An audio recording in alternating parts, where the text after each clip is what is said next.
Wow. Isn't that fancy? You ever see that movie? I think it's Dan, old DJ Barracuda knows it. It's where you get on there and you say something like, I don't know what to do with my hands. Look. Uh-oh, I hear an echo. Sorry, it was me. Look at this. I didn't treat for Varroa enough. Oh, man. Oh, it Look at might that. be mine. Hold on. Look at that. Do you see that? That's intense. It is. Although it could suck, if it wants to take some of my fat bodies, that's perfectly okay.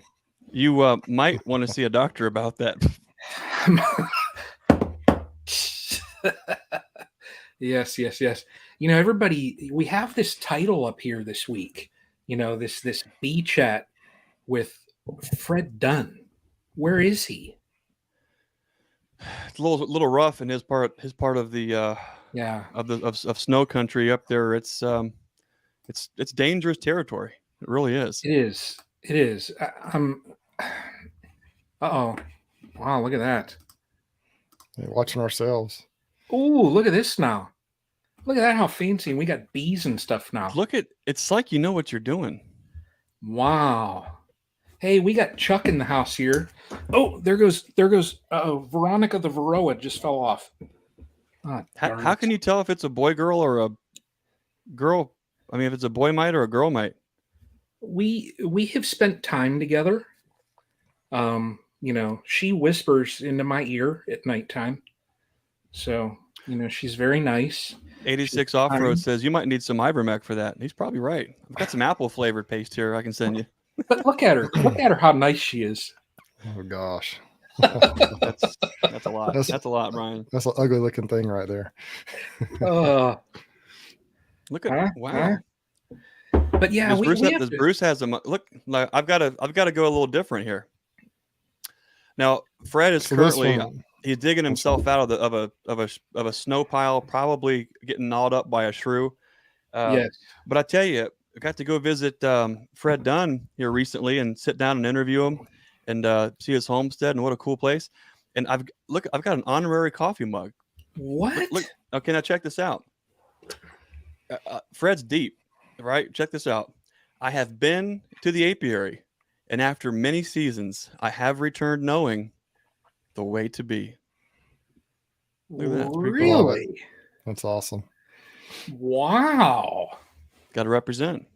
I'm telling you. Jeez. Hope he gets out of that snowdrift in one piece. Yeah, I know. It'd be fun to get him on here and talk a little bit. Do you? We might have a clip though. Of just someone's journey. Oh my gosh. I hope we should make sure he's not watching. I'm not sure if he's going to be emotionally ready to relive or revisit any of that. But if you feel like the folks in the checking this video out would want to see just a little sneak peek into the Fred Dunn interview, I guess when you think they're ready, Ryan, you just let her rip. Yeah. Hopefully Fred's not watching. I see Tennessee Tim is in here, Matt and Sarah. We got Hillbilly Beekeeping, Terry R, Tim, Southwest Ohio Bees. Do you guys want to see this short little clip, a journey up to Fred's place? I do. Bruce, you do? I do. All right. Let's do it. Me. Oh, what is this? All right. Let me know if you can hear the volume when it starts.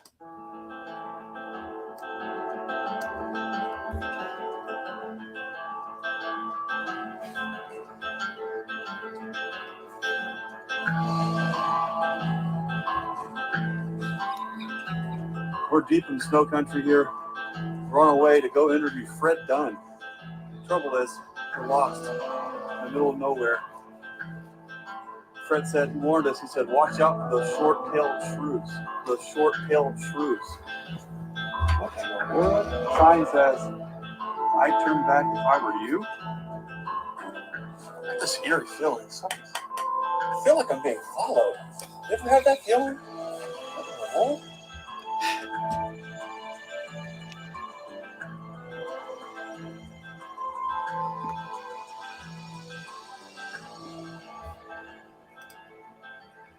There they sit, having their appendages removed piece by piece by the hungry shrew. North American short-tailed shrew. That is correct. It is the largest shrew in North America, found right here in the great state of Pennsylvania, the Keystone State. All points east and north of here must pass through the state of Pennsylvania. How does it feel, Fred, to be the morning after the day of the shrew attack? The day after the shrew attack, I'm doing okay. Had a good night's sleep. I called a therapist who can help me with small mammal biology nightmare issues.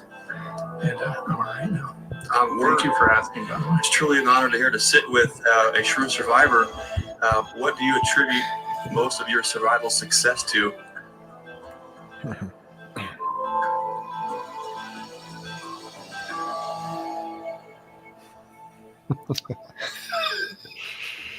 Oh my goodness. That's the best. That is great. That's some good content right there, guys. The Shrew Guru.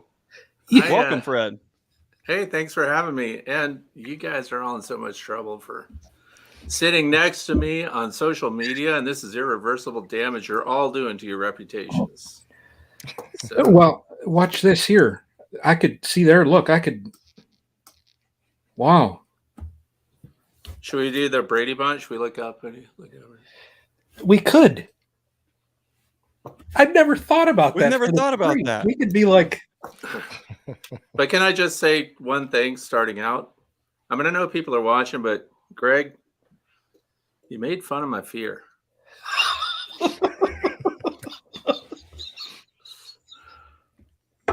I mean, I look out the window and I understand what it is to tremble now. And I'm glad you get out of here in time, because I know you think it's all funny, but that ultrasonic communication they're capable of, that echolocation that they do, I hope you're laughing when there's more than a cow following you one day.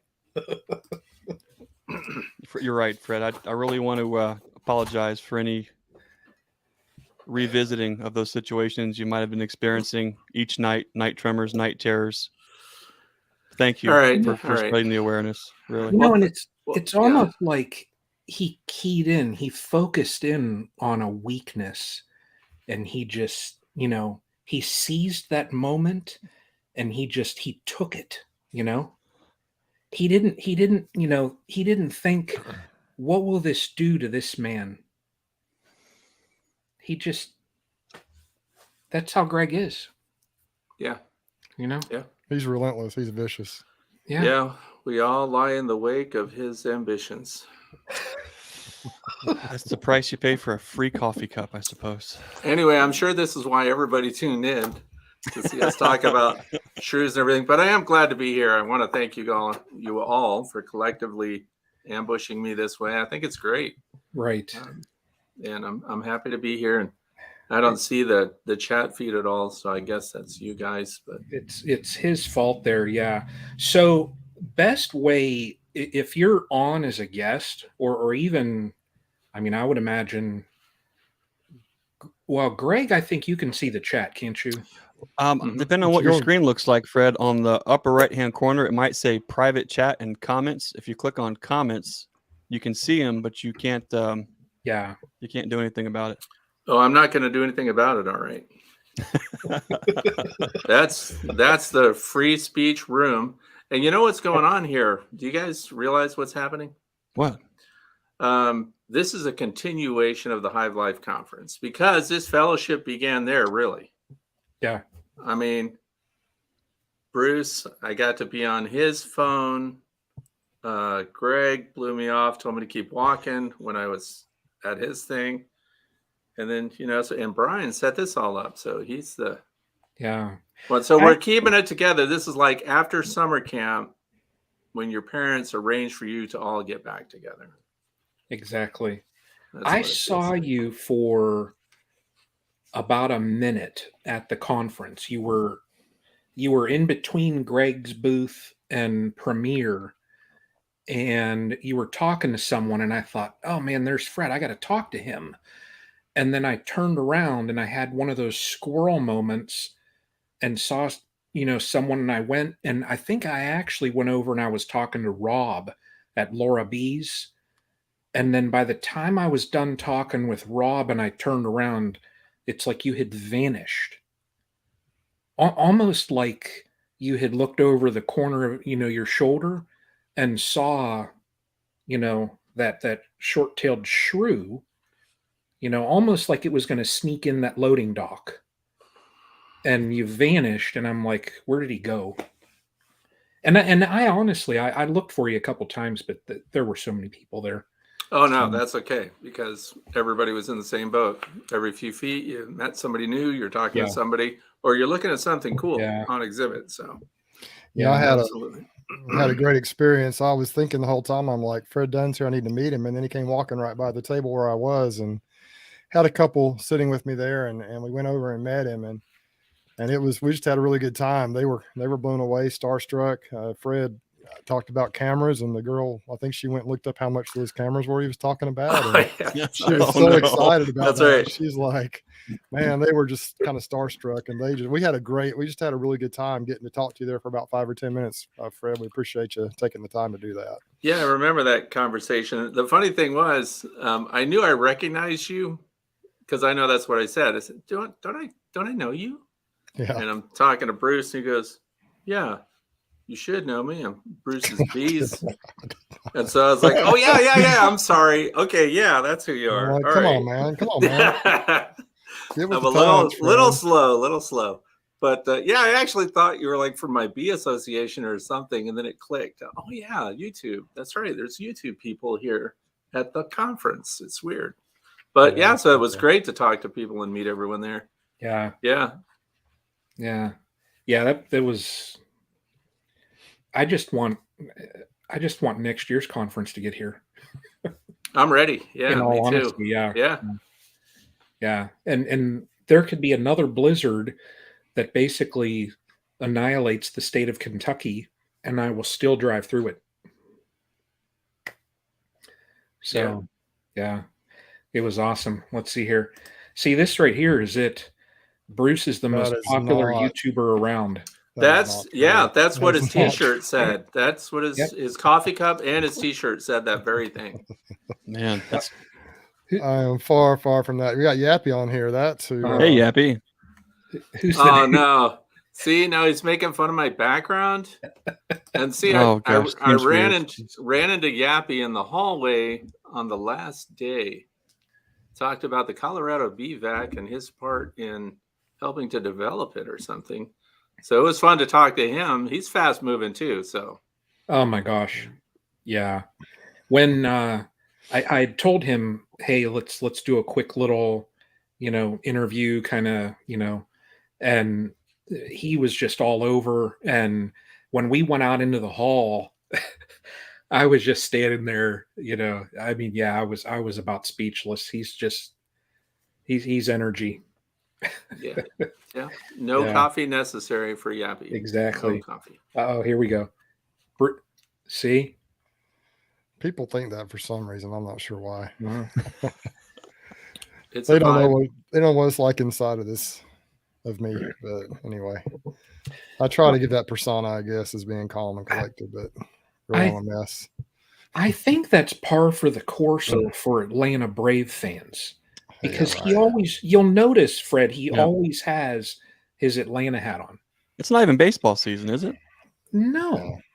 Oh, that's baseball? I thought that was a cheerleading squad. What? Could be. Oh, could be. This is Alabama. I don't know anything about sports, so I'm sorry if that was. I don't know. Right there, Clint Eastwood of bees. I like that. Oh, that's a good comment. I'm gonna have to make that and gonna turn that into a T-shirt. I like that. That's awesome. So I want what you could almost do with that is when you have I don't have like the actual. This is like a fake. It's not the shrew tool.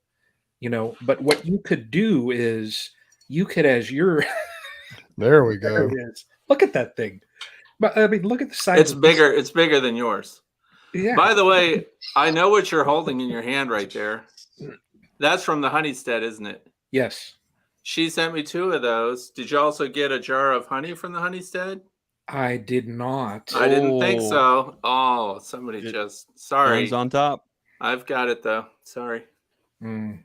I think I'm going to put my Veronica the Varroa back on my shoulder.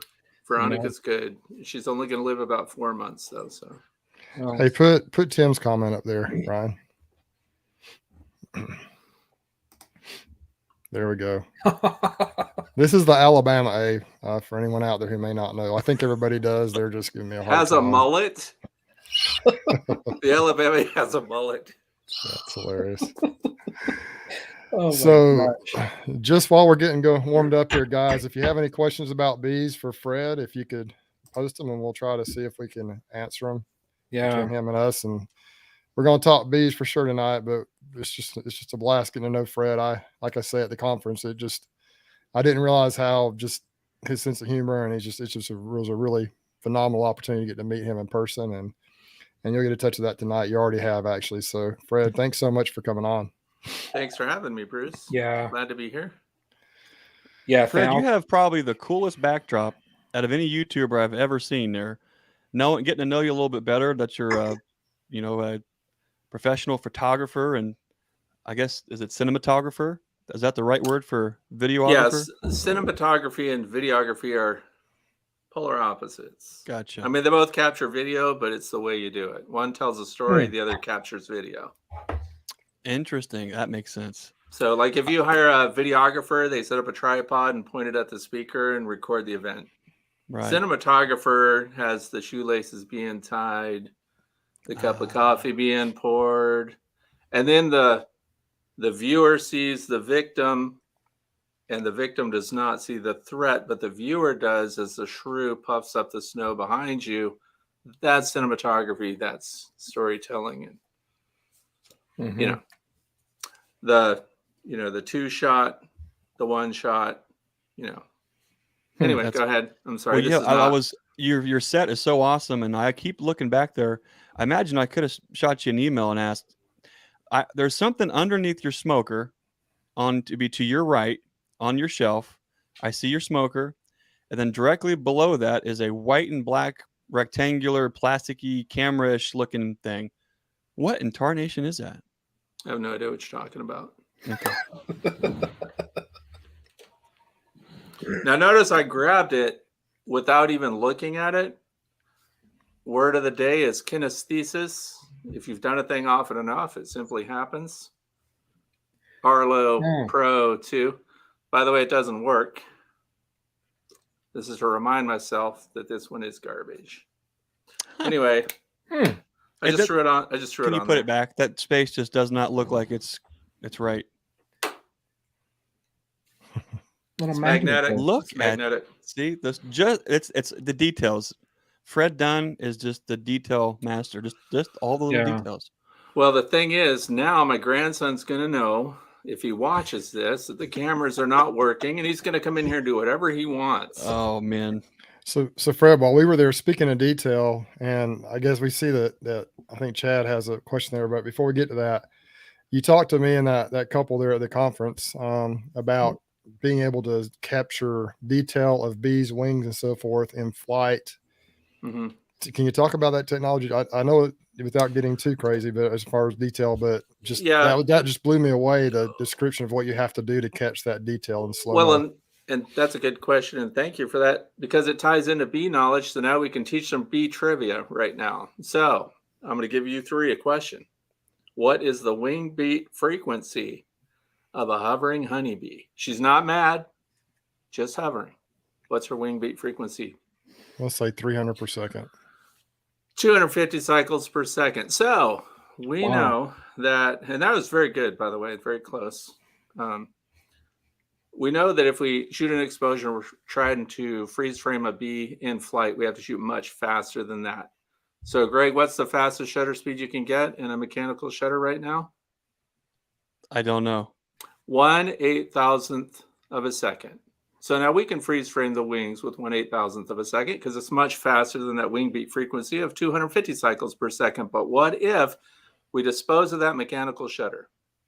What if there were a new camera on the market without a mechanical shutter that has an electronic shutter and now can give us a much quicker exposure, up to 1/32,000th of a second? I hate to brag, but that's the technology we're talking about. And the other thing that's bad about this, and I'm glad it's just, me and the three of you talking, because I wouldn't want other people to know what I'm going to be using to get the shots that I'll be getting this spring, because people are going to fall in the grass and cry in the dandelions when they see the clarity of the wing beats. Would that be that 8-foot long lens that was on the table? Loose lips sink ships, Craig. You don't talk about. Okay, it wasn't 8 feet. Okay, it was 12, but it's just trying to be modest. There's nothing modest when you're talking about the size of things, Greg, and I think we know what we're talking about. So anyway, it is not that, because I'll be shooting with macro gear. So the lens is this long, which is pretty big for a macro lens, and the barrel is, I think it's only a 62 millimeter barrel, diameter-wise. Yeah, that was so interesting talking about some of that technology. You just had that girl, she was just blown away by that. But I had a lot of fun with them because I handed them my camera, that was a mirrorless camera, a Nikon Z7 II, for those of you who are shutterbugs out there. And it had a rig on it. And I gave that to them, and it had the SB5000 strobe, for those who want to know what speed light was on it. And they said it was heavy. So I remember this. I took it right away from them and said, I'm not sure that you should hold any camera, and I think you're too frail for beekeeping. Is that not what I said? Similar to what you said, yeah. But I was being funny. They can if they do horizontal hives and only have to lift frames, they're okay.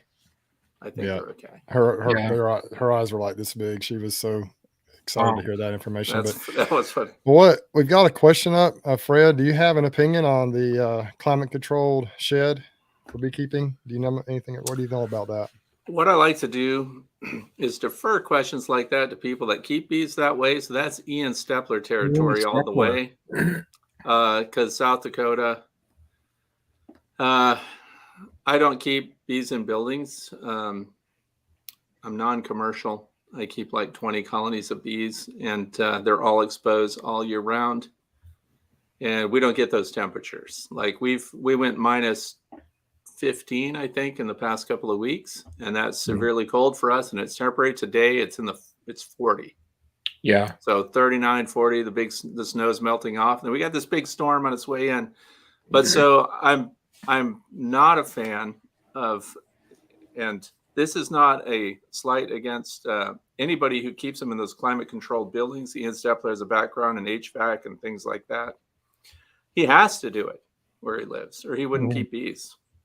Yeah. And that's why, it's like the real estate logic. It's location, location, and location. And I think if I lived in an extreme area like that, I would move if beekeeping was what I planned to do. And I know for a lot of people, they can't do that. So you have to consider the air exchange. You have to consider CO2 buildup. And actually, in some cases, if you get a strange dynamic in the weather where things heat up, your entire plan can't consist of cooling only or heating only. You might have to cool too, depending on how many bees are in there. So, and there's humidity extremes. So you have to, that's an Ian Stepler question. Are you guys putting him on, by the way? We've had him on. Okay. But I don't have any experience keeping them in climate controlled buildings. Okay. Fair enough. I guess a good place to go might be just kind of explain. I think most people know who you are, but in case there's someone who don't, what is your basic beekeeping, I guess, goal? You mentioned you have about 20 colonies, and kind of what is your basic principle or philosophy, I guess you would say. My philosophy on beekeeping and why I have them is just so that I understand the bees. So we're studying bee biology, and we do practical testing that people sharper than myself are theorizing about.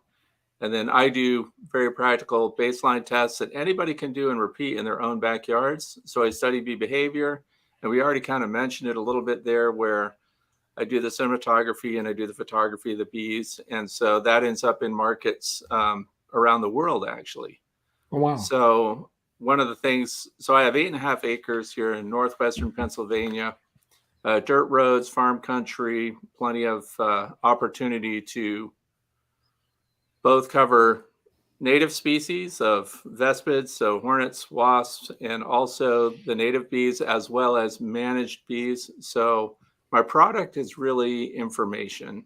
And then the way we share that information is through photography, film sequences, and then of course, lecturing, sharing on YouTube and things like that. So that's my motivation.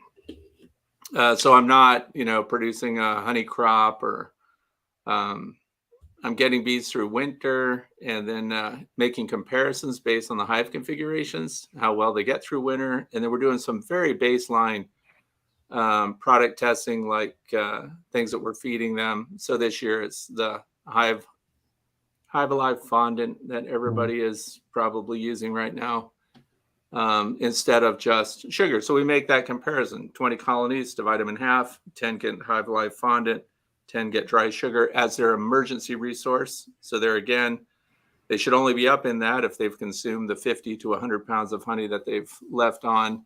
And there again, because I'm non-commercial, I don't have any commercial pressures, which means I don't have to be frugal with my money. I can make a hive overcomplicated. I can put hive visors, and so we fool around with different configurations that to a commercial beekeeper would make no economic sense whatsoever, but to a backyard beekeeper who treats their bees almost like pets, not to the point where we would hinder the bees' natural ability to survive, but to do things that make it a little easier for the bees. I noticed somebody else popped a question up there.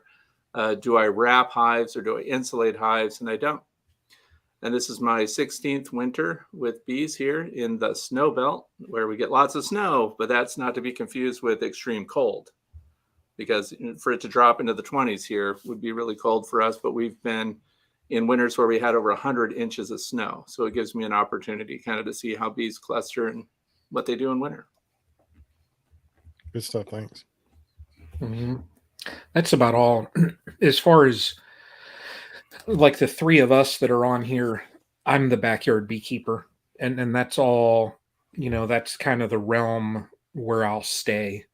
I just with work, work full time and just family and everything. That's just my goal is to manage 12 and under, and that's it. Stay the backyard kind of hobbyist beekeeper, where I say, if I pull a frame out and I see a nice, beautiful queen and I want to look at her for 5 minutes, I can sit there and look at her for 5 minutes. That's all really my goals as far as beekeeping, And that's actually what you're describing there is extremely healthy. We do Hives for Heroes and things like that too, which is a mentorship program. And you can also provision them with beehives and resources.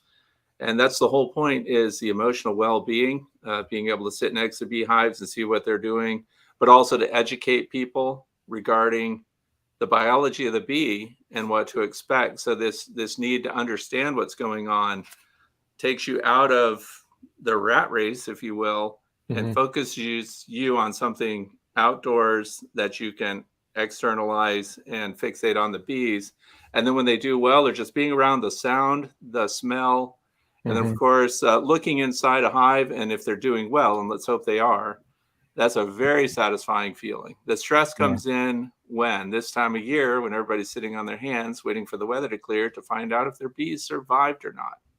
Right. So, but the backyard beekeeping thing as a whole, my goal originally was 10 colonies or less. So good luck with your goals. Because also what happens is we realize more colonies means more opportunity for testing. We're also doing those insulated inner covers this year. So the person that asked about wrapping hives, we're doing these changes incrementally. And that's because if we wrap the entire hive right away and did all of them that way, we'd have nothing to compare that to. So we've gone with, just a slow progression. So through the years, I used to have upper vents, I used to have upper entrances, and I also used to be treatment free for 10 years. Oh, wow. So now we've come full circle, and I treat my bees. I have insulated covers, no top vents, and that's because we're under the influence of Dr. Thomas Seeley. And our colonies are also very small. And again, this is where the backyard thing kicks in. I don't need a honey crop, and I don't need my colonies to make the grade so they could go to the almond orchards now, things like that. So we can split our colonies and we can cage the queen and we can create a break-in brood so that we can do an oxalic treatment when they're broodless at a time when they otherwise would not be, and when it would make no sense to do that if we were production oriented. Mm-hmm. So we have opportunities to experiment and play with bee biology. So, Fred, I wonder, Brian, I think is smart because he's kind of realized his goals from the beginning. And I think that helps to kind of usher in a completely different experience and relationship with the bees. If you, rather than maybe not knowing what you want and just trying to push and grow and numbers. mm-hmm. You know, I don't know if Bruce has anything to add to that, but it seems like, you know, we had a certain relationship with our colonies when we had less than 30 hives, and it was hate to say it like this, but it was a little bit more of a beautiful relationship, much more intimate with that number. Mm-hmm. The goals were a little different, the expectations were a little different, but the amount of inputs were also a little bit different too. Fred, have you found a point where you've pushed it a little bit too far, where you feel like you've start to lose that connection or that relationship with the bees? You could easily do that. I'm not at that point because I do have a plan when I go in the bee yard, and I have a schedule that I try to follow, but you can just throw that right out the window if you walk in and start looking at your observation hive just to see if there's eggs in there. Then that's at 10 in the morning. Your coffee cup, conspicuous product placement, is empty, and it's 2 p.m. and you took a nap listening to the bees. So I hope that never goes away. In fact, even though photography is how I make a living, it does. Here's the sad, and I'm just glad nobody's watching this, but it never, because like when COVID hit, and it was terrible for anybody that makes a living with any kind of hospitality industry job. Mm-hmm. So DJs were just dropping like flies, and there were cancellations of all these big social things were going on. Mm-hmm. And my wife, Annette, and I were just like, oh, no, that's okay. We'll give you all your money back. That's totally fine. No, take care of you. And in the back of my mind, all I'm thinking is I can be in the bee yard. So, and I'm sorry if it was your wedding that was canceled, because I really wanted to do it. But that's how you know that the bees are driving the ship. Yeah. Because really every day we look at the weather report and we're thinking about, look at the weather at 2:00, you can go out there and open hives. So we're looking for opportunities like that. It's 15 degrees below zero, thermals, so everything that we're doing now is relevant to what's going on in the apiary, no matter how small it is. And this is not, by the way, I'm not taking anybody's inventory on going commercial. If I went commercial, I would manage everything entirely differently, because I would have to do extreme time management. I'd have to think about the return on every investment that I make with the bees and where to place them and moving them. And, if I've got to hire and train people and things like that, Bob Binney covers that territory really well. I think he's pretty much at the point where he's almost hands off, and he's just got his managers out there. And so that's very fulfilling economically. So those of us who just want to be, we're not hippies, but we just want to get outside and listen to the bees and be around the bees. And if I hear an ATV going down the road, I just want to hit them with a dirt clod, because they're messing up the audio I was trying to get on this beehive. That's one of the things I really like about beekeeping is there are so many different approaches you can take, everything from the hobby beekeeper to the commercial beekeeper and everything in between. And one of my issues is that I just kind of try everything. And so I like it that there are people like you that actually do the studies and kind of do some research and show what they're doing, because I like see a new product, I try it, but I don't really have any scientific way of showing that to the world. And it's not real scientific. I just kind of see how it works and what I think and decide whether or not to keep using it. And I did have a question kind of to piggyback on that. When it comes to the Hive Alive fondant, have you been able to see any results from that yet? Or do you peak in your hives this time of the year? Kind of what, or are you going to wait to disclose that as time goes on? I did want to wait to talk about it, but I'll give you a teaser right now. One of the indicators that we have, first of all, is are they alive? And we can do that thermally. So we know the colonies are alive in there. The next stage is how many of the bees are ending up on the landing board when it's too cold for them to fly out and do cleansing flights. And you need your survival tool for that. So explain to us what that is. Yeah. You don't know what this is? Oh, come on, Bruce. Where have you been? No, I know what it is because I watched actually Jason talk about that one of his videos. But this is a finger gauge. But anyway, what we're trying to focus on right now is Hive Alive showing a difference. Now we've divided them 50%. So our control is what we would normally be given dry sugar. So half the hives are dry sugar, emergency rations. This Hive Alive fondant, if only I had one around. This is what we're talking about. So this is on 10 hives, and they're all working up in there. The bottom boards with the Hive Alive fondant have far fewer dead bees on them. Also, that little shotgun pattern in the snow, as the snow melts away and we get to see who was doing cleansing flights where, positive sign because we know the colony's alive or there wouldn't be any bees to come out and land in the snow. The second thing of that is the ones with just sugar on have more dead bees in front of them. And the ones with Hive Alive fondant on them have fewer dead bees or none, which made me think nothing was going on and maybe they were dead. And the truth is they're alive and they're all huddled up underneath the insulated inner covers right where the Hive Alive fondant is. And we've got a long way to go still. So don't count your chicks before they hatch and stuff like that, because we've got to get through February. Today's Groundhog Day. Puxatawny Phil saw his shadow. We have 6 more weeks of winter. So that's accurate. And that's where I'm at. But it is showing a distinctive, if we're looking at, look at the test group, 20 colonies, 10 each, but they are noticeably better off with the Hive Alive fondant on there. Interesting. So I've seen that fondant everywhere. Yeah, I think they sent it to everybody almost. Because here's the other thing right now. Some people are watching this and going, I'm going to get some of that. I'm going to go and order it right now. Out of stock. I mean, I have mine, and that's what's important because it's all about my bees. But others will want to use it in the future. You're going to want to order your cases. I think at the end of February, there's going to be more. But here's the problem. This is the critical time. Right. In the South, they're past almost, when the pollen and stuff starts coming in. They're not going to need it anyway. So now we're moving north with those who, the good news is the shelf life is a couple of years. So if you get it, you can stockpile it. Oh, interesting. Okay. Yeah, I bought 2 cases of it after the conference, and that hasn't come yet. Yeah, and we're not far. Oh, you didn't get it. You'll get it in June. Be perfect timing. But they did. They are gonna send me a bottle of the liquid food, I guess, that they have to help bees build up in the spring. So I'm gonna try some of that. I wonder what does that stuff look like? Oh my gosh, it must it's look about just the like details. That. Look at done. Detail done. He's got it. Just everything. Yeah.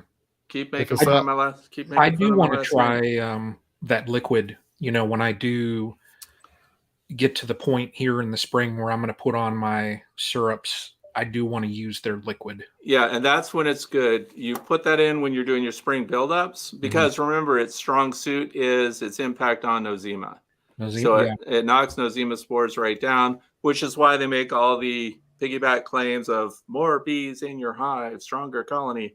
Well, yeah, if you can improve what's going on in the bee gut and they're metabolizing more of their resources rather than surrendering it to nosema spores, then they're obviously going to do better in every other way. And that is already proven. So the only thing that we're evaluating, there's no scientific study published yet on the fondant, but the syrup is, they have a published study. Yeah.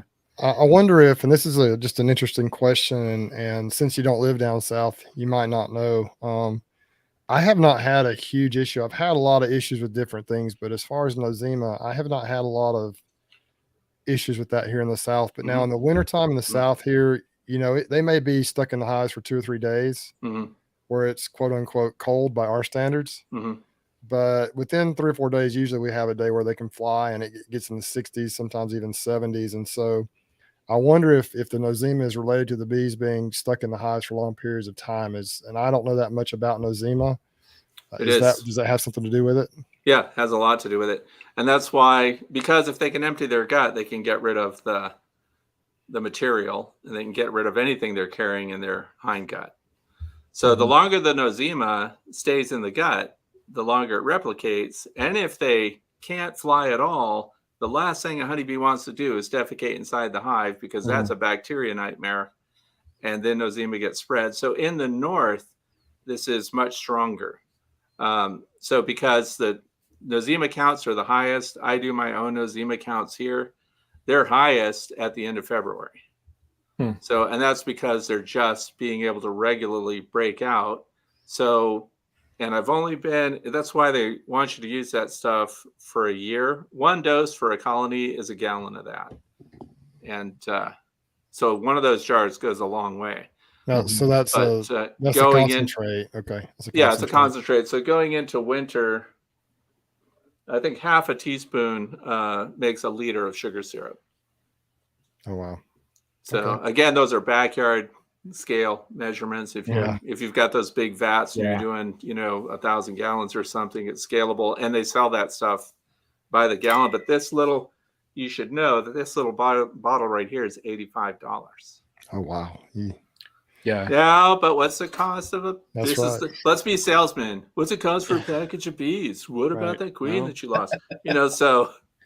So it actually. And again, this is also the difference for backyard beekeepers.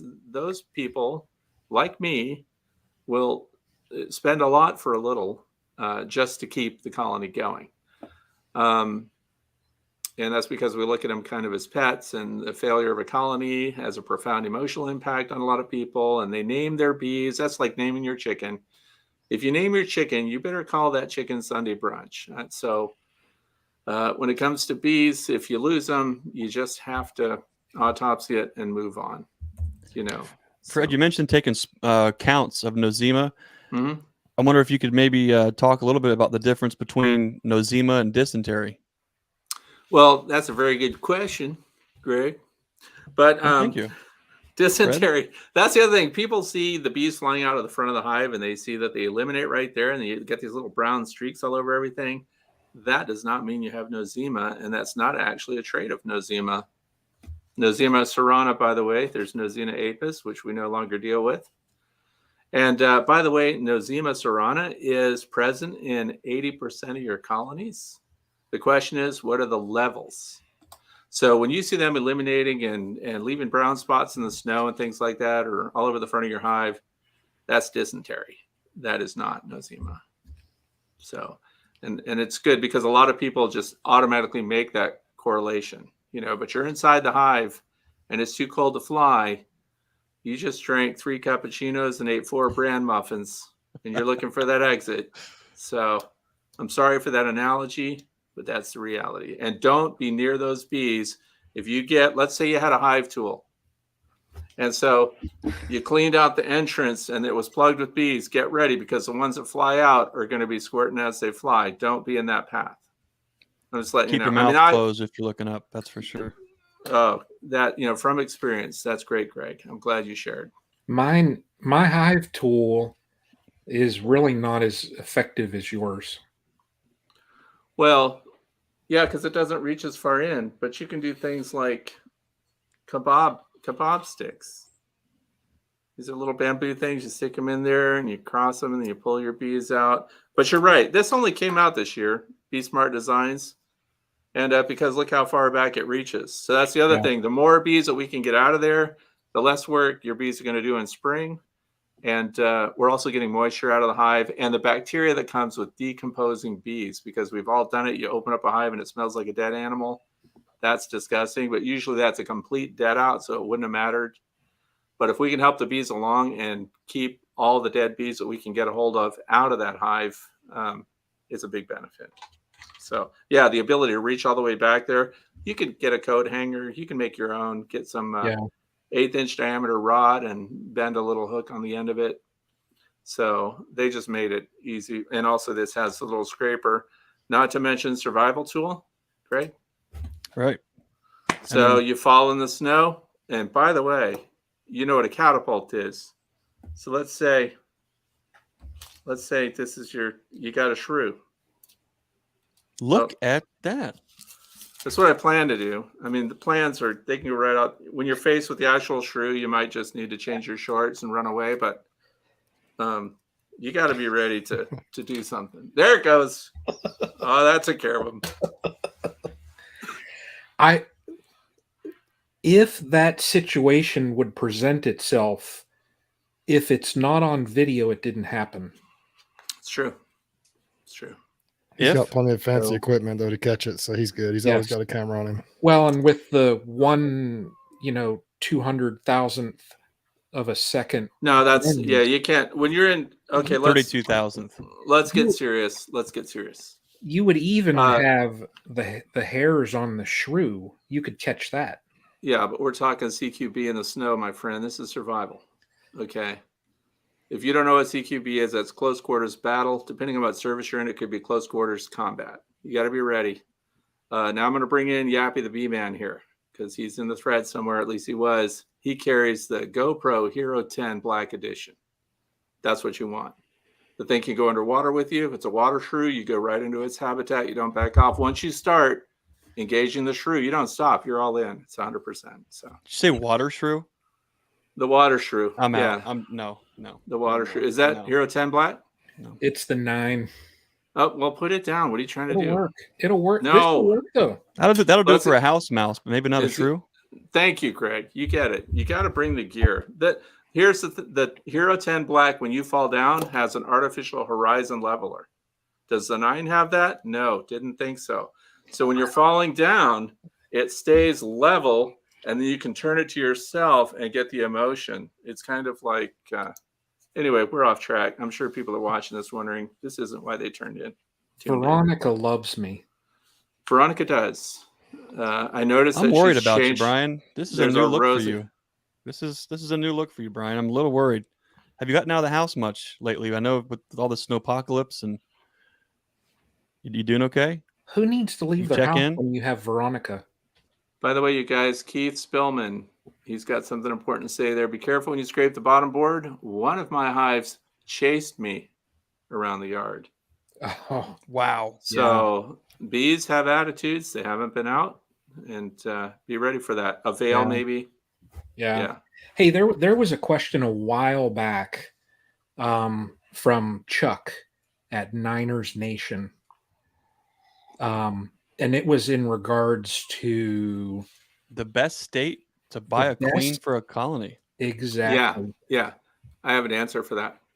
The state Russia? that you're in. The state that you're in.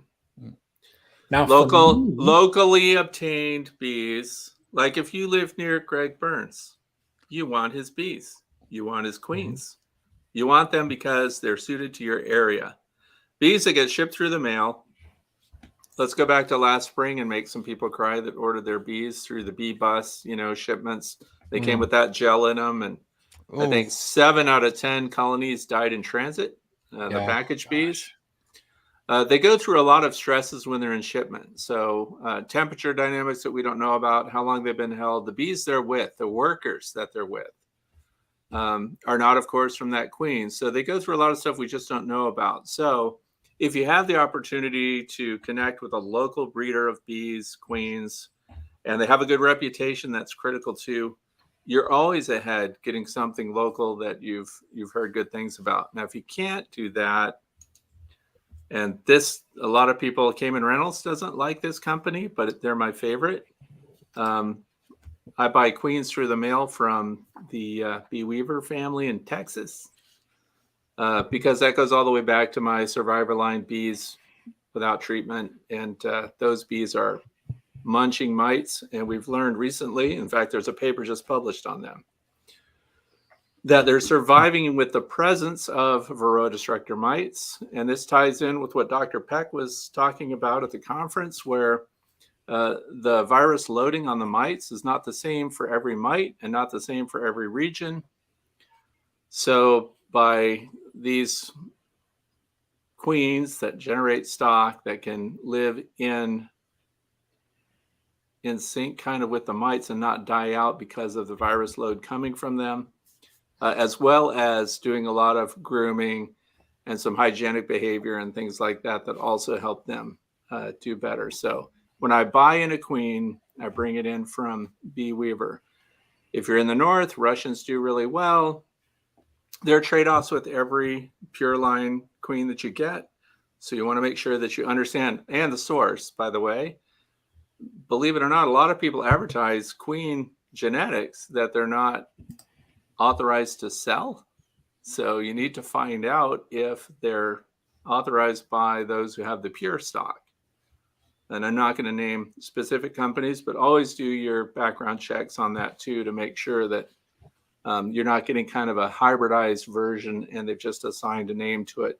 Buckfast bees and things like that would be great to have, but they're very hard to find. So depending on the traits, it's what you want out of your bees. And then, of course, buying them in. And that's after you've exhausted a local search for somebody who's got really good stock that's already working well where you live. Fred, since it's only us four talking, I wondered, and this would be the only appropriate time for rumors, but I keep hearing little rumors surface up about the transmission of viruses, including deformed wing virus, from small hive beetles. And they're finding a lot of other communicable diseases that are affecting some of the honeybees. There he is. Say hi, Luke. Hi. They're finding I don't know if it's rumors. I haven't quite seen anything quite yet on that, but should that be the case, boy, you talk about a complete reevaluation of everything. If that's the case, did those work for you? I don't have any small hive beetles, so I don't know. And that's my problem too. A lot of companies, because I do some product testing before things release, and companies like to send me their stuff.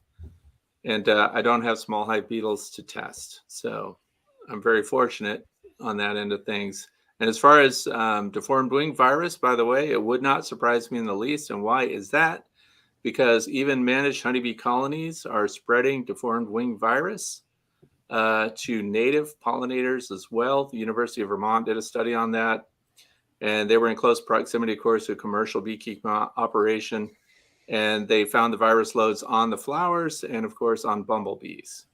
So it's not exclusive to Apis mellifera. So it is feasible that it would be spread by other vectors as well. That's sort of a big deal, big picture pollinator scenario. Should they continue to be affected by that or any other else?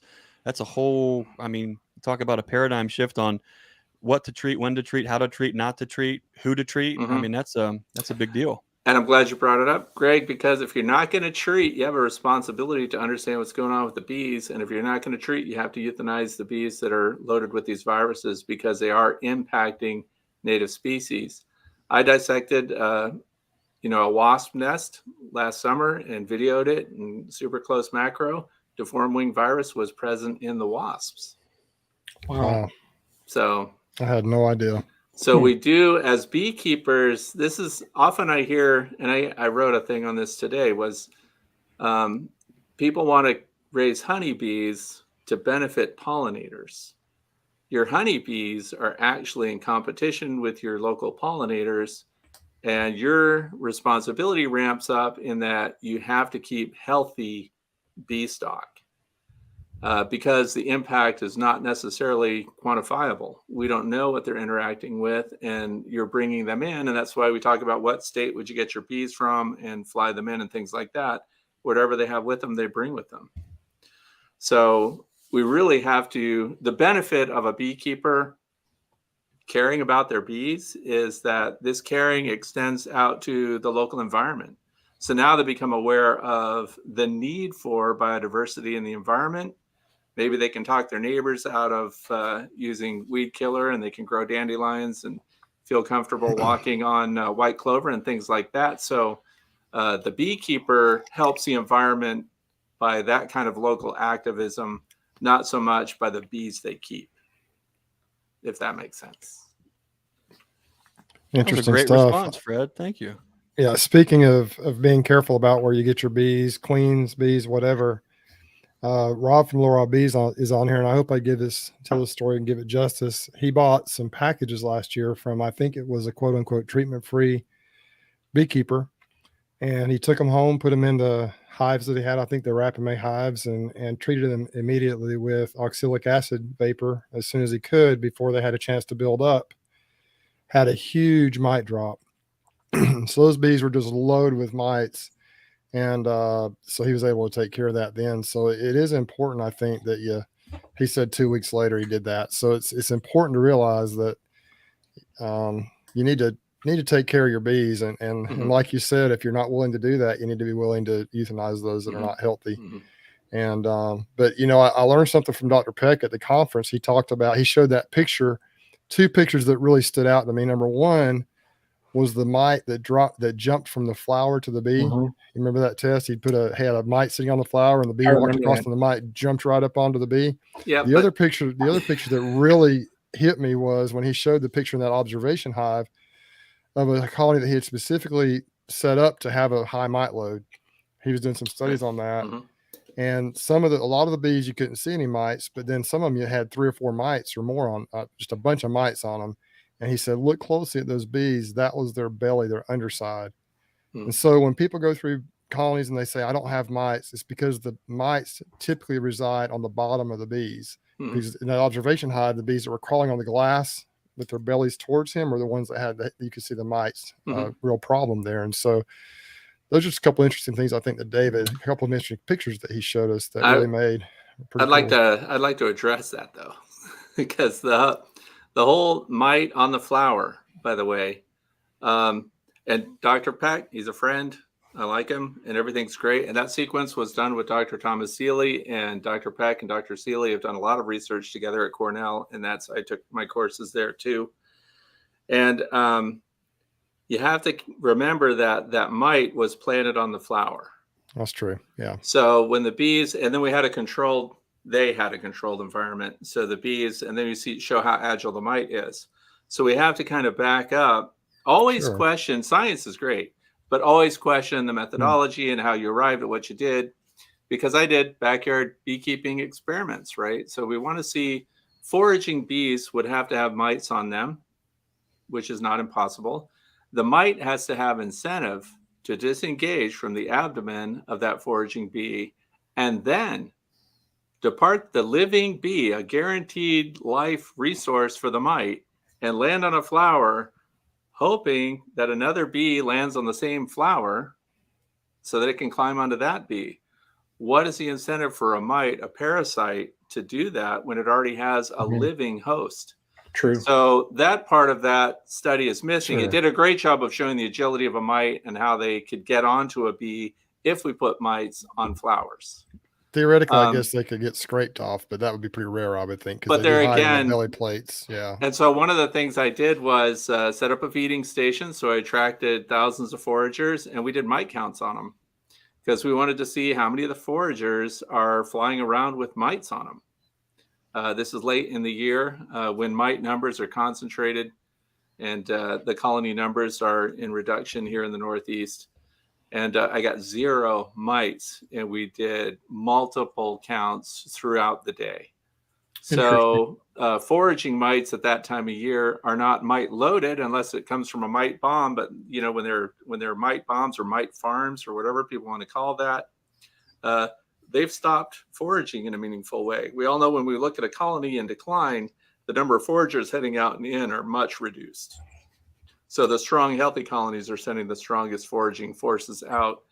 And so there again, to show the agility of the mite, that's great. But the idea that they're jumping from one bee to another via the flower. What's more concerning is the virus load that gets left on the flower. That's a good point. Interesting. There was a few questions and comments, a lot about Hives for Heroes, and I know, Fred, you just talked about being a mentor there. There were so many questions there, but we could maybe just take a minute. Maybe we could get Fred to go on a road trip with us, but there'll be a bunch of us heading out to Lincoln, Nebraska, March 5th for the Hives for Heroes conference. Oh, okay. Bob Benny, Ian, and Cayman will be virtual. We'll be there spouting off. Steve Jimenez with Hives for Heroes, Matt Lance, Buzz Vance. A lot of vendors that are on here right now will be there too. Larabis, Hilco, Premier, B-Bum. If you folks, more importantly, want to learn more about Hives for Heroes, you can go to hivesforheroes.com. You can check them out on Facebook. You can check out their YouTube channel. It's a great resource. But more importantly, what they really need is mentors. So if you're interested in being a mentor for somebody, go to hivesforheroes.com, learn more. If you want to check out more information about the conference in March, you can go to Eventbrite and just Google Hives for Heroes. You'll see everything kind of pop up too. It's a great organization. They're doing so much good work. I know Fred could probably speak till he's blue in the face about the impact that they make for veterans. It's an excellent, an awesome program. We had some questions on there about Hives for Heroes or Heroes to Hives. They're two completely separate outfits. Mm-hmm. Heroes to Hives is primarily a online education program through the Michigan State University, where Hives for Heroes focuses more on putting mentors with the veteran newbies for the hands-on relationship, kind of building that community. There is crosstalk between, and there is collaboration between, but they're two separate programs, both doing awesome work to keep as many veterans in a positive place and doing what we can to just kind of build that community. So I appreciate the folks kind of bringing those questions up. That's an important thing to keep in light there. Thanks. Mm-hmm.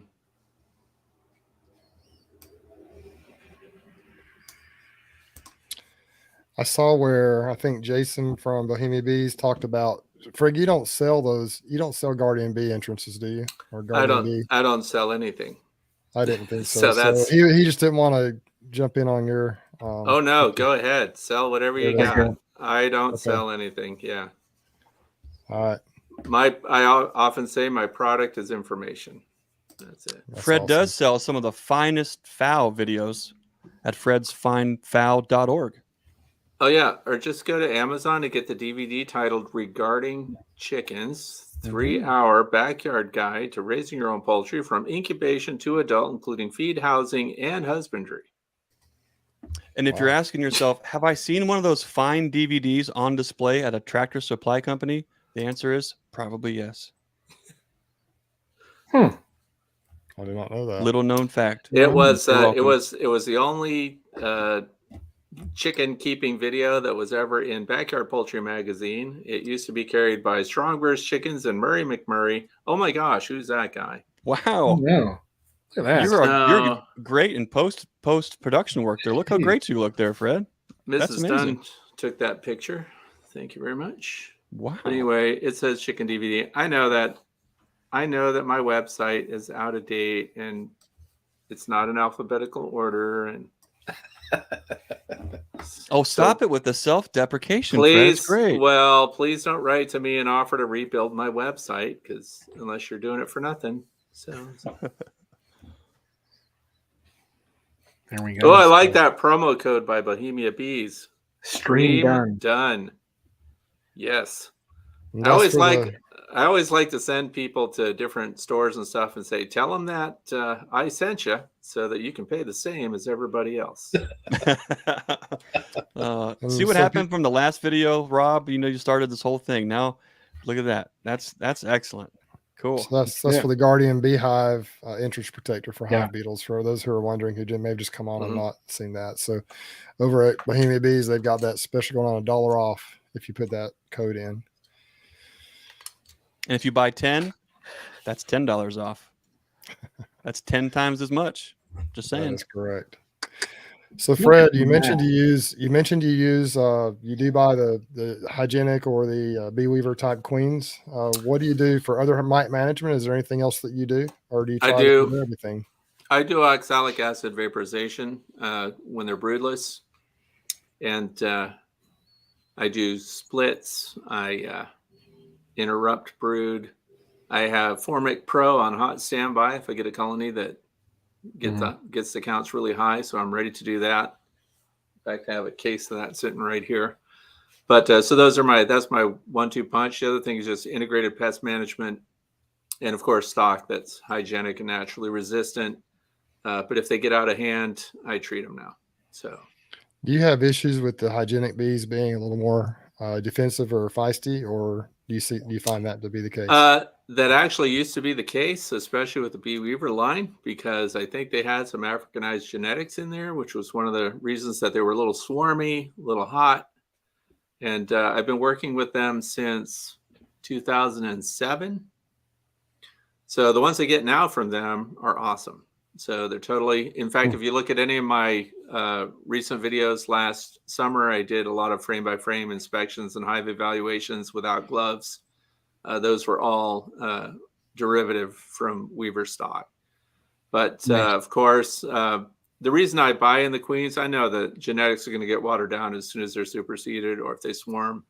I just support the breeders that are doing the work that I want to support. So it's not like I'm really helping the line here. But of course, I work with and keep and split from the bees that are showing the lowest mite loads and the healthiest overall stock. And then those that are high mite count bees, they get treated, but they don't get used for reproduction. Speaking of mite load, Fred, there's quite a few questions that keep coming up. I know you and I had talked about it during our interview, so a little tease there, but there are some questions about rubbing alcohol versus Dawn Ultra dish soap. I mean, if I had any of that to show you, I would hold it right up to my camera. The done is in the details. I mean, he's just prepared. It's not just for those out in viewer land, all three of you. Dawn Pure Essentials Ultra. So the Pure Essentials is important to me because it's going to go into my septic system and into leach field and everything else. So this stuff is environmentally safe. Plus, it has a lemon smell to it. So if you like to set out hornet and wasp traps, they actually get attracted to it. And this stuff attacks the cuticle on those wasps and they sink right in, which is very satisfying. Did I just say that? So anyway, it's true. I'm sad to see the yellow jackets go down and the honeybees prevail, but that stuff works great. And it has a stronger release capability than just isopropanol, which is what most people use. It's cheaper. You can mix up a whole gallon of it with a tablespoon and have it on hot standby, ready to go. And I did mite washes with it this past year and did not even agitate just to see what the release was like. And it was very effective. So that's all I'm using now. If I use a kill style mite wash, we also teach the powdered sugar shake for those who might have troubles finding the queen if they're in doubt, because you're going to be getting your bees off of the open brood frame if you want the most mites. So the powdered sugar is more forgiving, but if you get 1% on powdered sugar, I would treat that colony. Fred, you also find that the Dawn Ultra releases a considerable more amount of mites than compared to like 90% rubbing alcohol? Well, I wouldn't know unless I did both at the same time in the same hive. So I haven't done that, but it makes sense that they do because the release is more complete, if that makes sense. You're probably the smartest person to ask about that. People can go to scientificbeekeeping.com because Randy Oliver, of course, is the one that came up with that release method and those observations. And all I did was follow up on that and did my own backyard testing just to see. And he's right. Do you mix that in water or is it just straight detergent? You mix it with water. In fact, that's why I said the 1 tablespoon per gallon. Oh, okay. Because if you put more in it, it doesn't cause a more effective release. So that's your most effective limit. If you add more, of course, it's more detrimental, but it doesn't give you any improvement. Nice. It gets harder to spin. The more soap you put in there, it foams. And well, that's true too. And I'm glad you mentioned the foam because that's why pre-mixing it is so good. Yeah. Because then you're not going to get a bunch of fizz in there too, and you can count the mites right away. And I like to pour them out onto a coffee filter and run fresh water through there, get the suds out of the way, and you can count your mites. I never knew of the dish soap. And last year when I was prepping to go through and do all my washes, it was a chore, at least in my area, to go around and find the alcohol. Right. Yeah. They So drive everywhere. it's a win-win to use that Dawn. Yeah. Wow. Yeah. I wonder though, Fred. I think I can't remember. We talked about so much on our visit there. So I want to ask the question again in case I'm just remembering wrong, because ask my wife. It happens a lot. We had about 4 times the mite from the same sample, same colony, shaken from the same frames, taken from the same nuke box directly into 2 samples.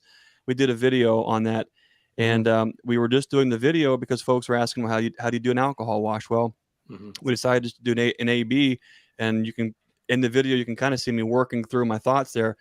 But when we had, I think it was almost 4 times the amount of mites found in the Dawn sample.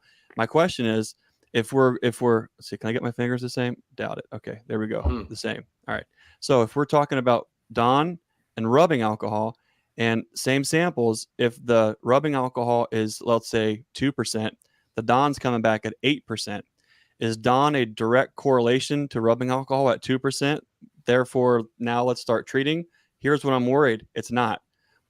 The increase in the Dawn, or the sample load that we're actually finding, I think, from the Dawn is actually a more accurate picture, which means it's highly likely that we're treating way too late, and that 2% threshold number is completely wrong, which is why everyone's having such problems with viral loads. Well, and I'm glad you actually brought that up, because this is another interesting side to it. I don't know if you have the stomach to watch a Varroa mite suffer, but when you hit them with the isopropanol and your bees die, of course, and the isopropanol pretty darn fast, it is amazing.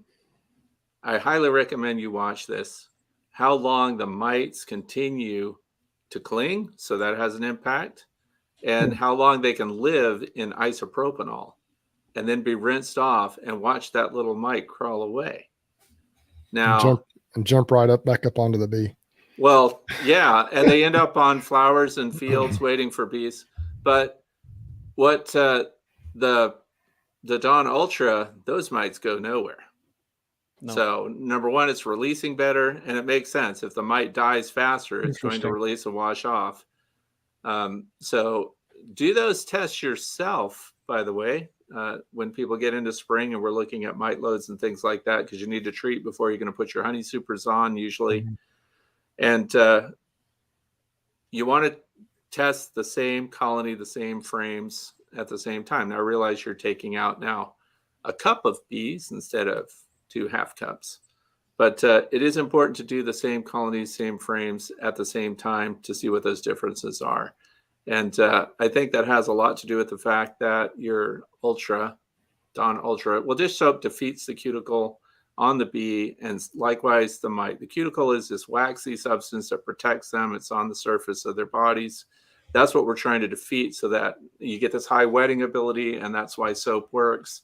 And then it gets into their system and they suffocate right away. So the kill speed is much faster with the dish detergent than with the isopropanol. Awesome. Hey, there's a question here from a newbie beekeeper. I know this varies depending on each person, but what do you think about this question, Greg?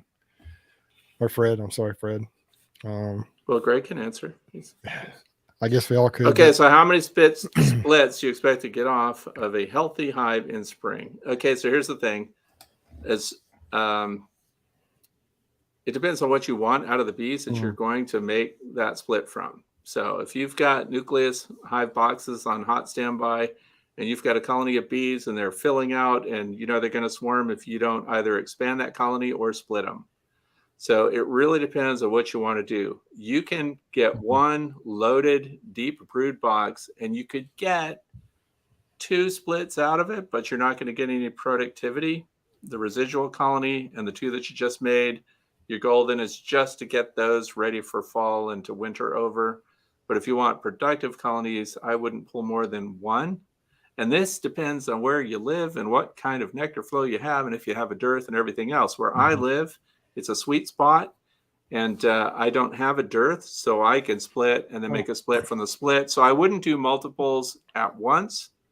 Find the strong colony, do your split, watch how they build up, and then if it rapidly recovers, then do your next split again, rather than trying to do multiples at the same time.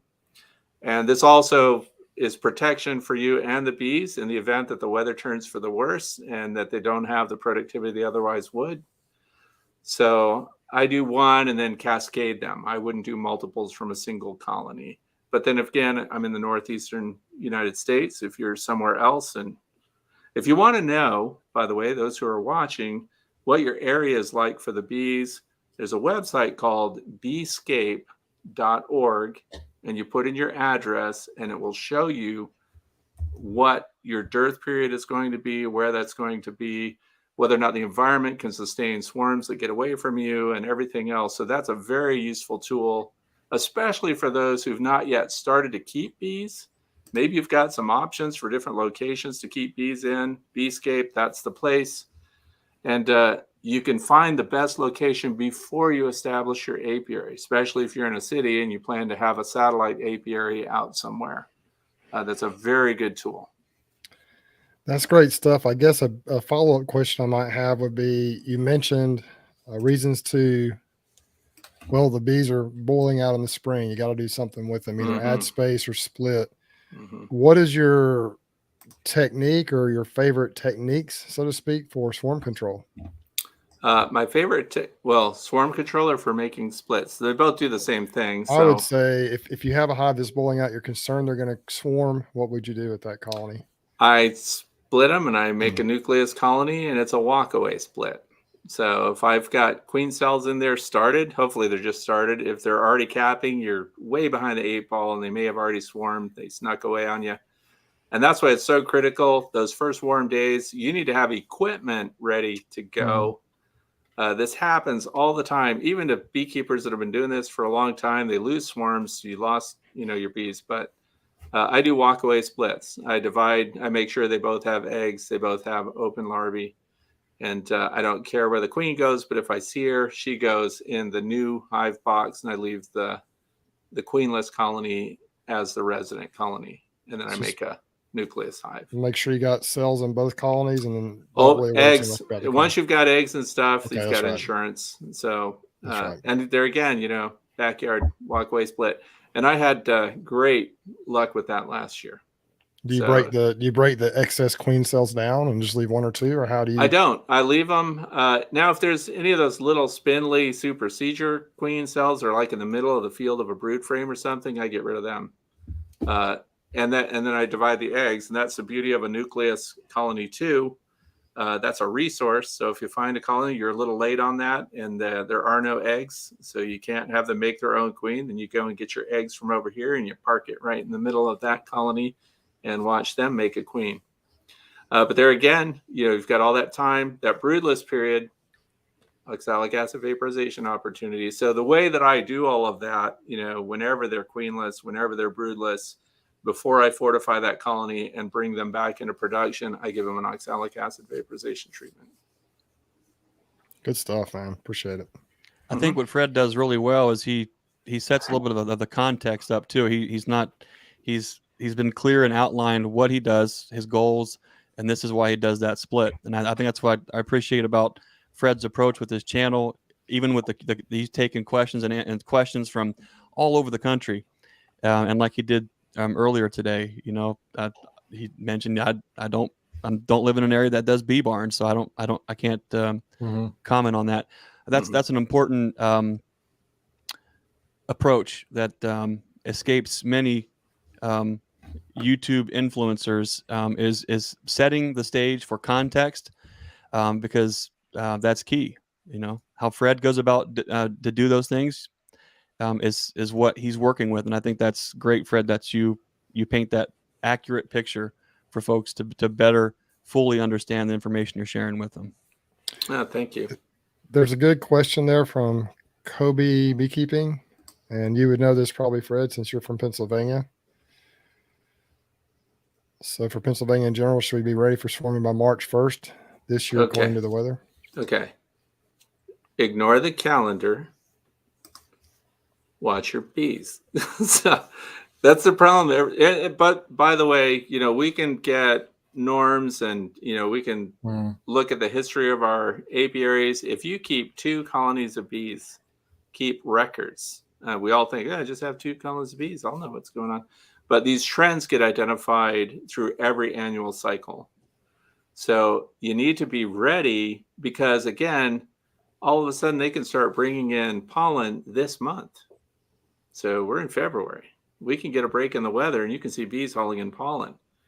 You may not have the time you think you have. So you need to, on a warm day, as soon as we get those weird days where it's high 60s, 2 o'clock in the afternoon, you need to look in on the bees and be ready to expand the colony or make a split, even that early. Because just look at everybody's complaints about losing colonies, losing swarms, and just not realizing how fast they build. And they can build at an incredible pace in spring. So to some degree, you kind of can't fixate on a calendar, but you have to look at the weather conditions, because we're in a strange weather dynamic these days, to where it may warm up earlier and you may have pollen available for Salix discolor and things like that start providing early pollen. A lot of the tree pollen comes in, and that kicks off your bees, because they also have residual carbohydrates in the hives in honey that now they can access because it warms up. So they just start increasing. And you can't really go by a specific calendar date.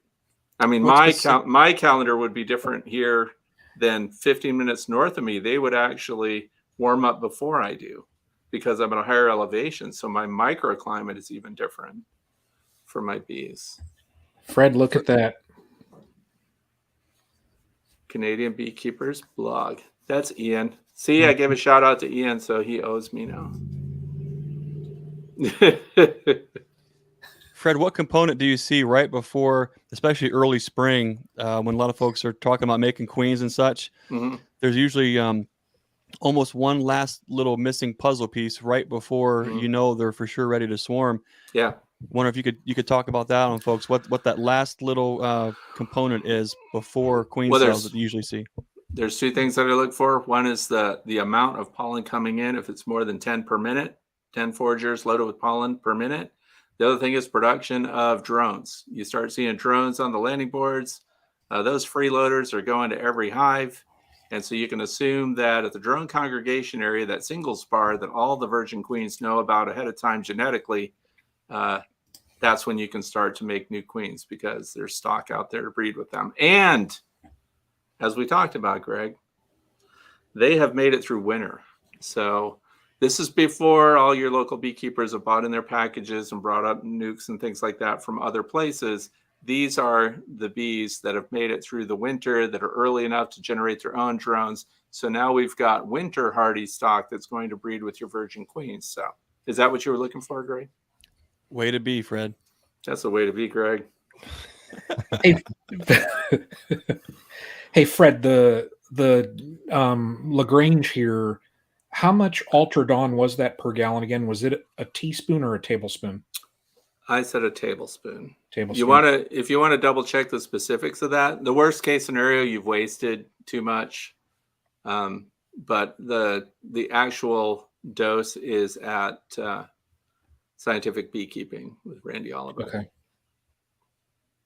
Okay. He did the legwork on that. I just echoed it. Yeah. I'm trying to keep up with chat in here. It's just been awesome. This has been phenomenal. Are there more than 5 people with us? What's going on? Well, Fred promised us an extra 3 viewers, and he did not disappoint. So, Fred, you were right on the money. I like to under promise and over deliver. Yes. Good man. Yeah. I said that normally there'd be 80 or so, and that was the quote. Well, I'll get you to 83. Sweet. It happened. I tell you, I was saying with Randy in here, he showed on his Hive Life video, Pierce, they had that. Did you see the grafting tool? Yeah. They had? Yeah. It's my favorite grafting tool. I picked up one of those. As well, you should. You're going to love that thing, by the way. Yeah. And you can, because it has the little tongue, and you got a replacement tongue that came with it too, right? I did. Yes. That thing. And Natalie gave me a hard time on that, by the way. It hurt my feelings. Because here I was all excited. We've got this young beekeeper there. And hey, Natalie, did you go check that out over there?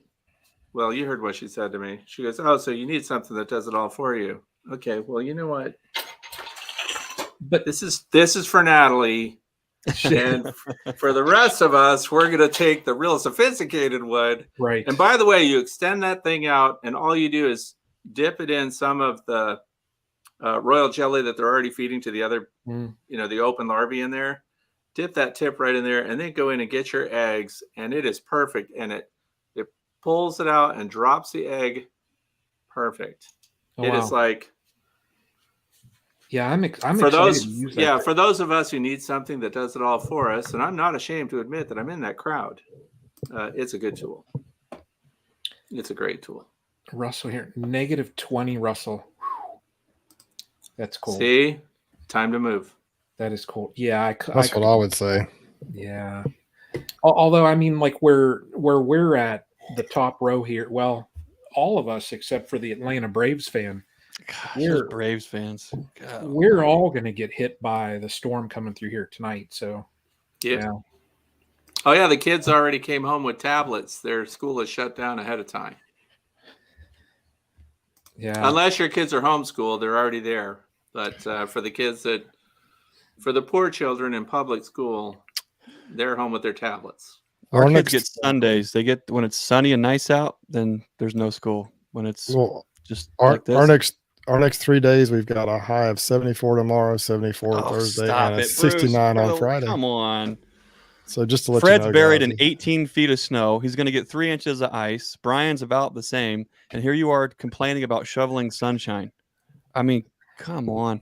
It's Braves where I fans. chose to live, Typical guys. It's where I Braves chose fan. to live. Fred, we will get we have a group text with 3 of us. And I'll have just walked in from shoveling. I know Greg is, he's out there in the cold.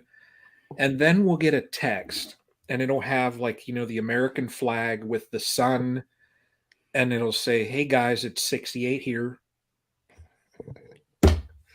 It's so much fun. Okay, you know what? But he's got small hive beetles. That's true. Yes, and they are. I have small hive beetles. World's they're coming. devils. Okay, get ready. Well, I don't. Not yet. And free range chickens help too, by the way. Yeah, absolutely. And and ducks. And if you're looking for a really good foraging, the top forager in free range chickens, if I could do a little sidebar. Oh, wait. How about a question? The Menorcas. Menorcas. You heard me. Greg, don't. Menorca? You're twitching. Mediterranean bird, Menorca, Spain, Menorcas. Stop shaking your head. Just, yeah, Fred, that's cool. That's what I want. Fred, that's cool, but that seems, something you'll save on feed. They go out earlier. They will fly over snow to eat grass. They are the most extreme foragers. And I'm pretty sure they're going to they will run across a yard to get a tiny moth. So your wax moths are out. So would guineas also then help control the small hive beetle? Okay, for those who don't know what he's talking about the African guinea hens, guinea fowl. Mm-hmm. And if you want your neighbors to hate your guts forever and a day, get those. Exactly. Best watchdog ever. My mom, I grew up with about 100 of those on our farm, and so the best watchdog ever. Yeah. And when one of them goes off, they all go off. Yes. And mine used to fly to the neighbor's house and do that at 6 a.m. next to the window. And she was a gardener. So she was fine with them, but I can't say I was sad when I lost my last guinea. If you want to get rid of snakes, though, they keep snakes under control too. They get the baby snakes. They chase fox. They chase squirrels. Anyway, they're delicious. They're totally undervalued. They are fantastic. By the way, $45 a piece if you're going to sell them for food on the New York market. Really? Because I'm a poultry technician, so we have to certify them so they can ship to the bird markets, the live bird markets. And $45 a guinea. Yeah. Wow. But to fulfill those contracts, you have to hatch so many. And this is why I would never do it, because you need to ship 45 a week or something. And that's a small contract. So, Fred, what's the coolest poultry you've had at the Dunn homestead? Poultry or bird? Mm. Because I've had ratites. What is that? The Australian emu. Oh, that's right. Okay. They're Wow. cute. They're 6 feet tall, 120 pounds, run 35 miles an hour. And it takes 51 days to incubate one of the eggs and hatch them out. That's a long time. Gosh. And when they come out of the egg, they're a foot tall. They're just awesome. Wow. Golly, it's a big egg. It is. Yeah. Wow. And they're dark. They're olive green. And guess who sits on the eggs? The male. The male, yeah. Yeah. Wow. So we're all Fred, do you have deeper. any waterfowl you recommend for hive beetle control? I think the hive beetles are controlled by the chickens. I don't think we need waterfowl to do that. Mhm. But I do have my favorite ducks.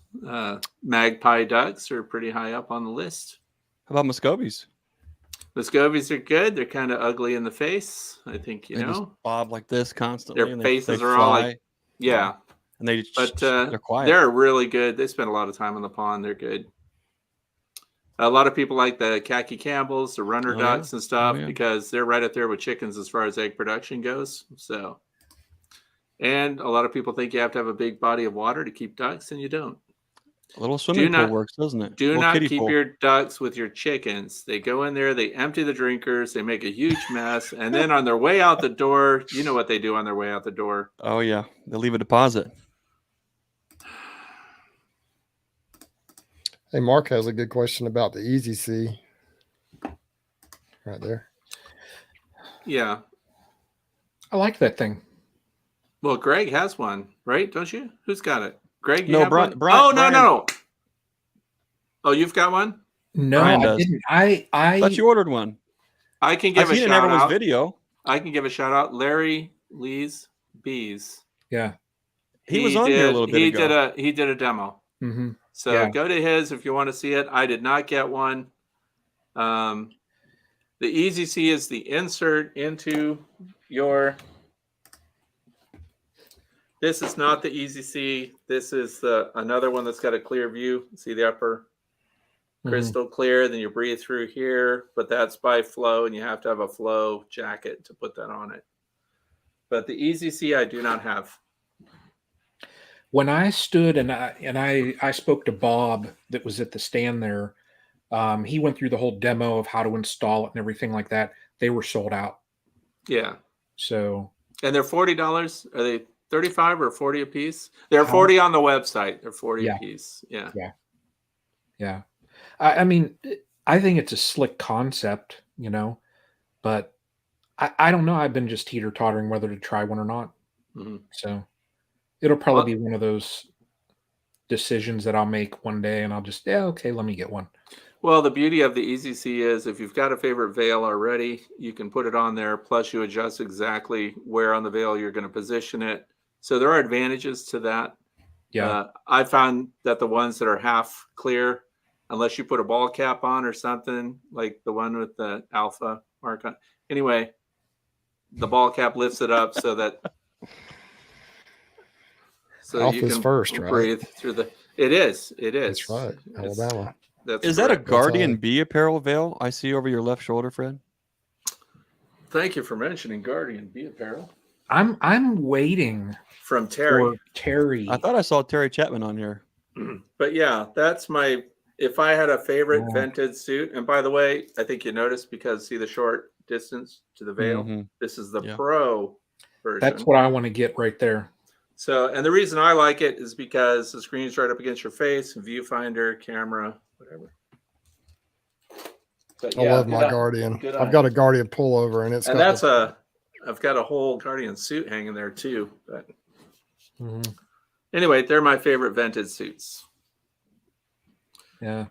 Is there anywhere to get queen confinement cages? The frame style. Blue Sky Bee Supply no longer sells them. That's where I got What? mine. And Do you guys not know what that is? I don't. Do you want me to get it real quick? of course, what kind of question is that? It has to be close. You know, Fred's got an on-air sign. I don't know. I'm not going to tell him this to his face, but I'm not sure that the on-air sign is always on all of his videos. I see it on tonight, though. Don't tell Fred I said that though. Oh, okay. You seen those before? I haven't. So Looks like a piece of shelving. it's got the ears. So anyway, this is not obviously the frame you would use, but And any Blue standard Sky deep. Those? What? Blue So Sky the frame Diesel goes in Pack. this, goes right up against the end of your box. I like the eastern side because the brood tends to start there in spring anyway. You can confine the queen here. She continues to lay. Meanwhile, you get a brood break out here. I keep her in there for 2 weeks. And she runs out of space too, because depending on her lay rate. But then we get a brood break. We pull that frame of brood out of the hive, and now we can treat that colony as an open brood. And then we've also cut down on production there so we can keep from swarming, because this is an issue. A lot of backyard beekeepers are not allowed to have more than 1 or 2 colonies, so they want to restrict their production. And that's one way to do that while satisfying your need to create a broodless cycle midsummer, let's say, and be able to treat with oxalic acid, a single treatment to get more than 90% efficacy. And of course, pull that frame out and feed them to your chickens. There you go. Good stuff. Fred, I don't want to seem too shrewd, Yeah. but I wondered if you had any comments or questions or anything that you wanted to plug or mention or wax philosophically on. No, I'm just happy to be here. And hope somebody got something out of tonight's presentation. I'm glad that you guys invited me on. And but as far as, I would just tell people to watch every single Friday. We have cool stuff coming up this spring on my channel. And my channel is my name, Frederick Dunn. So if you don't know, you can go right there. And if you'd like to, you could subscribe. I have more than 20 subscribers, but there's always room for more. And please buy my chicken video. Definitely buy the chicken video. And yeah, that's it. I mean, I don't know what to say. There he is. Look at that. Look at that shot. That's the YouTube The channel. clover. Boy, that's beautiful. That's a macro shot. Oh, wow, I have a gorgeous. trip. You guys want to play some bee trivia? Well, sure. Absolutely. Okay, here we go. You guys ready? How many lenses are in the compound eyes of a worker bee? Ooh. 864. There's Eh. Dang it. in the compound eye. I know there are 5 eyes, but 2 of them are compound, right? Correct. 2 compound eyes, and then we have the ocella, which are just the light, dark, and motion detecting simple eyes between the compound eyes. Worker bee, how many lenses? I'm gonna say 3,000. Whoa, very close. Anybody go up or below that? Bohemia Bee says 1,000. No credit. 2,500. So 2,500 lenses. Now here's the thing. Now who's got the most lenses of all the bees in their compound eyes? Bumblebees. The drone. Oh, okay. Oh yeah, Okay. absolutely, for sure. How many lenses does the drone have in his eyes? Ooh, 8,000. 4,200. Whoa, close. 5,000. And here's what's interesting about that too. The lenses are not all the same size. They get larger near the top. Interesting. Just like a man. Wow. I'm just letting you know. Okay. That's All right. very interesting. Now, when I'm going to quiz you again. Are you ready? Do you like this game? Okay. Absolutely. We know that the bees are storing their nectar in their honey stomach, the crop, right? What keeps it from going into the midgut? What keeps it from going into digestion? Magic. A valve. What's the valve called? Yes, the Sphincter. proventricula. The proventricula. That's funny. But anyway, so these people that come up and say, well, I hope you guys are enjoying your bee vomit when they talk about honey. And usually it's somebody that hates the idea that bees are managed at all. You can say, well, it never entered the digestive process. So it is not regurgitated. It's held in the honey crop, which some people call the honey bottle, if you want to. I always tell people that, though, just so that I can see the look on their face. What do you tell them? Bee vomit. The flux capacitor. No. No neutron flux. Fred, what is the airspeed velocity of an unladen swallow? Oh my gosh, you already know that it's 3 times 72 feet per 0.37 seconds every 0.23 seconds. Wait a minute. Say that Wait, again. not that. This is why the done is in the details. It's nonsense like the question, Bruce. It's just nonsense with nonsense. I'm rubber, he's glue. What bounces off to me. Bounce off me, it sticks. Yeah, you know where it sticks. Yeah, Yappy wants to know what you eat on pizza. Now Yappy wants to know what I eat on pizzas. What is this? That's an inside joke. That's very. I don't even know what we're talking about with the pizzas. We had a bunch of questions, Fred.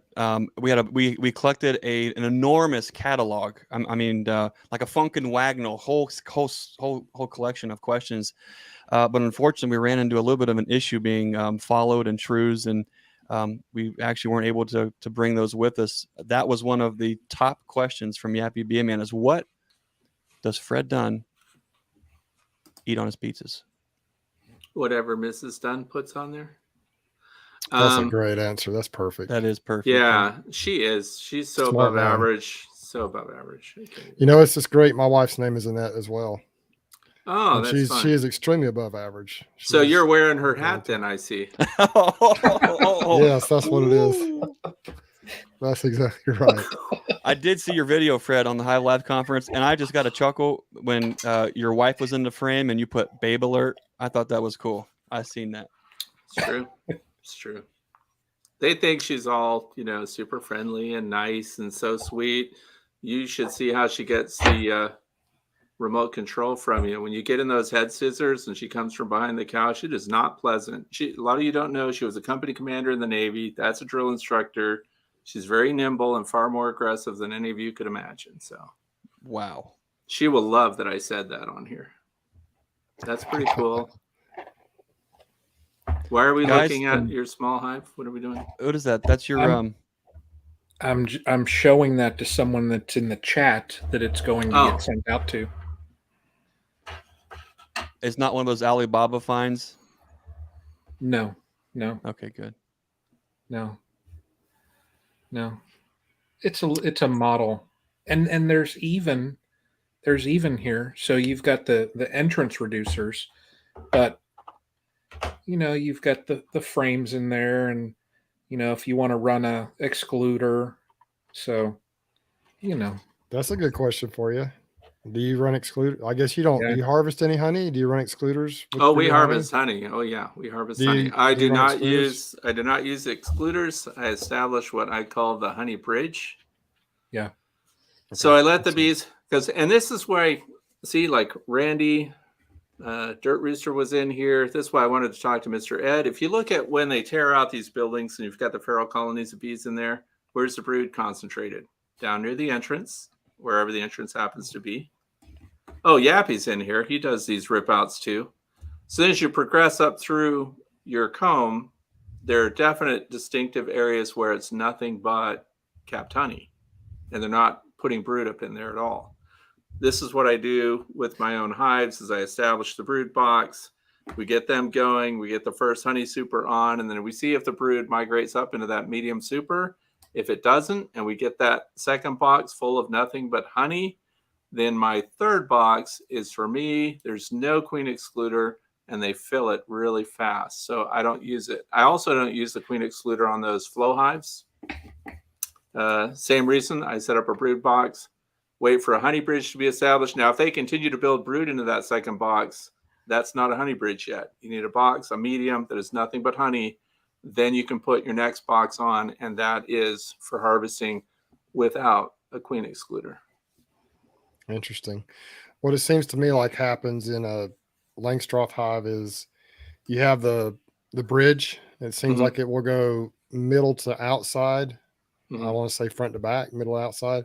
It'll also sometimes go the other direction a little bit as well. You'll see the ring coming from front to back as well. So it's almost like a dome. You can they'll arch up into it. Yeah, absolutely. It's kind of interesting. Yep. Good stuff. Yeah, and as you learn about that and you see what your bees are doing where you are, this is also, I don't know if there's flow hive haters here, but a lot of that kind of happens sometimes if you bring it up. But they have problems getting the bees to work those plastic frames. And I found that by removing the queen excluder, they work them much faster. Then if you really want the queen excluder later, you can put it back in once they've started working them. But that is the best way to start them working. And this is true if you're doing Ross rounds, hog halves, things like that. Let the bees get up in there and start them without the queen excluder. Then install your queen excluder later, and you'll see a much more rapid buildup up there. You can also move a box so they're working above an empty box, and they'll start drawing that out very quickly because I guess they want to connect the comb. And then once they get up there and draw that out, then you can put the queen excluder in. Same principle. You could even move the honey super below again and then move that above and put a queen excluder in. But if the bees start working it, they'll continue to work it. Yeah. But if they don't, then they don't. If they don't have any real reason to, lots of times they won't go across the queen excluder. Exactly. Well said. Yep. Do you run inner covers? Do I run inner covers? Insulated inner covers. Oh. I wish I had one handy.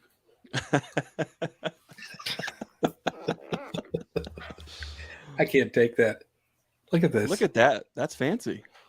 The only thing that I have easy access to right where I'm sitting is my nice jar of, let's see if it'll get the sticker. Bruce's Bees. Look honey. At that. All the way from Dothan, Alabama. So. And why did you hold that up? That's the only thing I have access to. Is this? That's like a gang sign, isn't it? You're in, I'm out. Can you guys see these? I'm having these things are absolutely out of control. Is that a stink bug? It is all night long. These rascals are buzzing. They're on my neck. They're everywhere. Greg, I had one of those the other day also. Almost like a very small shrew. Only not. Yeah, well, that's true. Fred, shrews are mammals. Do you see well, that? I know that, but I think they're attracted to Fred Dunn's voice. I've never seen so many in this room. That's possible. It's got me wondering, would you rather fight 12 stink bug sized shrews or one shrew sized stink bug? Dude, that's not fair. These things, that's not even real, by the way. So, I don't fight. To be continued. I don't fight. I run through the kitchen. I tell my wife something's after me. She deals with it. I get hot chocolate. There's so much we can learn. We're gonna have Fred on again and just learn all these little life hacks, survival skills. Yeah, I'd be glad to do it. Yeah, Fred, thanks for jumping on with us. It's a lot of fun. Brian, I don't know. That's not a good look. I'm not sure with this shoulder mite pal thing. It's Veronica. Wow. I told him to put that on there. It also needs to, because it has a little grabby feet and stuff. And I'm also the one, I came up with Veronica too. Veronica the Varroa. Well, Fred said so. I'll stand corrected. Yeah, so there it is. It does cling. Look at that. Look, it jumped. It clambered onto his lap. It jumped onto the flower. They have this move that looks like they fall, but it's intentional. Next thing you know, they're up your pant leg. You ever come in from the bee yard and you think you're home safe, and then you're in for half an hour, and right behind your knee there's movement, and you know you're in trouble? Yeah, absolutely. Yeah. Here we go. Gotta get the old duct tape or bungee cords out. Veronica. Okay. Veronica. Okay. That's just fine. Veronica. Yeah. I tell you, Fred, this has been awesome. It's been great. Thank you. I had a good time too. Yeah, I'm glad. Yeah, and we hit 83. You know, sweet, good. Yeah. So plus about 45. Yeah. Okay. All right. So we got up pretty good. I just want to read this quote one more time because it's just cool, and this is a cup, and I have to flash it from Fred, and it says, "I have been to the apiary. And after many seasons, I have returned knowing the way to be." Way to be, Fred. Way to be. Thank you, Greg. Thank you, Bruce. Thank you, Brian. Sir. Oh, wait. Do the Brady Bunch look at each other?